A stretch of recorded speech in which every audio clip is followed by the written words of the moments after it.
Ini untuk perbedaan yang mendasarnya dari, P3K dan juga PNS seperti apa Pak? Kalau nanti ke depannya mungkin akan memiliki hak-hak yang sama atau juga mungkin akan memiliki Yap, tunjangan yang sama dan juga tentunya penghasilan ya yap, Pak? yap. Perbedaannya hanya saja mereka ini nanti kan pegawai pemerintah dengan perjanjian kerja. Nah, masa pensiun mereka nanti akan sama dengan batas waktu perjanjian kerja atau kontrak kerja yang disepakati antara mereka dengan pihak pemerintah, di mana mereka dipekerjakan. Mungkin saja mereka dipekerjakan di pemerintah daerah atau di satu kementerian atau lembaga. Nah, kalau pegawai negeri sipil, mereka itu bekerja sampai dengan batas umur pensiun mereka. Nah, tapi seandainya mereka itu nanti pegawai pemerintah, tetap juga kita berlakukan untuk batas pensiunnya, untuk mereka yang punya jabatan pimpinan tinggi, itu akan dipensiunkan pada umur maksimal itu 60 tahun. Mereka yang punya jabatan tidak pada jabatan itu akan pensiun pada umur 58 tahun. Jadi hampir sama saja hak pegawai negeri sipil dengan pegawai dengan perjanjian kerja tadi itu, P3K ini. Oleh karena itu kami katakan ini adalah merupakan pintu gerbang bagi pegawai honor untuk mereka betul-betul menjadi mesin birokrasi yang sesungguhnya di masa yang akan datang.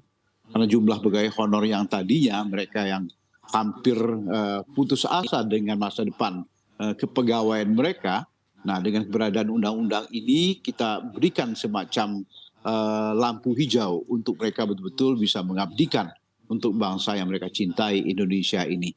Betul-betul pegawai honor ini kita harapkan akan menjadi mesinnya birokrasi Indonesia. Makanya seperti yang diinginkan oleh Bapak Presiden kita, agar birokrasi ini birokrasi Indonesia yang berkelas dunia. Ini yang kita inginkan. Baik. Makanya konsep-konsep ke depan untuk birokrasi ini kita kemas secara khusus. Sehingga nanti ke depan tidak akan ada lagi perbedaan antara P3K dengan PNS ini. Kita buat sama. Baik. Bahkan Terima kita kasih. berkeinginan agar mereka ini dapat jabatan struktural. Baik. Sama saja. Ya. Baik, terima kasih Pak Samsyur Rizal untuk penjelasannya. Saya ingin ke Pak Hasbi. Pak Hasbi menanggapi yang disampaikan oleh Pak Samsyur Rizal mengenai tenaga honorer yang kemudian akan diserap menjadi pegawai pemerintah ya Pak, dengan perjanjian kerja atau P3K yang kemudian nanti begitu nasibnya atau posisinya, kesempatannya bisa sama dengan PNS Pak. Anda sendiri melihatnya seperti apa Pak? Apakah ini menjadi peluang yang baik atau Anda punya pandangan lain? Baik, ya.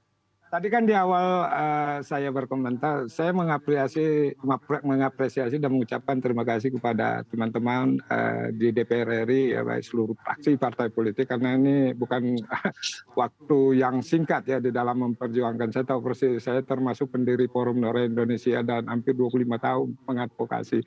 Betul apa yang disampaikan Bung Rizal tadi, jadi memang harusnya begitu ya. Jadi dengan adanya Undang-Undang ASN ini kita berharap tupoksi adanya P3K ini, ya kita berharap kualitas ASN kita juga semakin meningkat. Oleh karena itu dengan peningkatan status dan kesejahteraan yang diberikan ini seharusnya juga menjadi motivasi dan acuan bagi kawan-kawan untuk memperbaiki kinerja dan termasuk meningkatkan profesionalisme mereka dan kompetensi mereka. Itu yang pertama. Kemudian yang kedua, saya melihat ini memang ini bukan main ini Pak Samsuri sampaikan ke kawan-kawan, terima kasih banyak ini khususnya di Komisi 2 ini. Saya tahu persis karena saya hampir berapa DPR itu udah berganti, saya masih berjuang. Jadi itu mitra kerja saya. Jadi saya mengapresiasi. Terima kasih. Tinggal barangkali Pak Samsur Rizal ini tolong diperjuangkan PP-nya supaya cepat keluar. Kemudian juga kalau bisa jangan dilakukan tes lah ya. Kalau bisa cukup seleksi administrasi saja. Karena ini kan ada hambatan-hambatan teknologi juga. Kadang-kadang ini sekarang lagi pendaftaran nih. Saya kemarin turun ke lapangan mendengar curhat mereka. Belum, takutnya pendaftaran udah mau selesai, tahu-tahunya kan jaringan internet bermasalah. Nah ini mohon juga diperjuangkan supaya ini menjadi pemikiran pemerintah secara teknis ya. Teman-teman di BKN juga harus jeli juga melihat situasi lapangan. Tetapi yang ingin saya katakan, ini sebuah langkah maju. Saya harus mengapresiasi baik kepada teman-teman Komisi 2 maupun juga pemerintah, karena ini statusnya udah meningkat ya. Kemudian kesejahteraannya tentu juga meningkat, dan kalau kita melihat pada golongan 1 itu kan kurang lebih 2 juta ya, pada golongan tertinggi saya sudah melihat 6 juta sampai 7 juta. Ini kan sesuatu perubahan yang secara signifikan, saya anggap ini lompatan yang bagus. Oleh karena itu sekali lagi saya mengapresiasi kerja keras teman-teman di Komisi 2. Saya tahu Baik. persis ini perjuangan ini bukan main beratnya.